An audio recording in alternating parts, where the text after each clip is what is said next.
In this video, I'll be showing you how you can live chat on AliExpress. It's very simple and easy. Let me show you guys how to do that.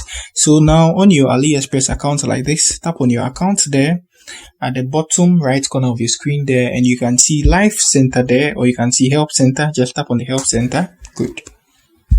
So on here, you can see you want to chat with people real time, which is live customer service real time. You can choose the live, and if you want to choose any of these options, you can go with them, maybe return refunds and all that. You can choose. These are all, they are going to give you some stuff you need to know, something like that.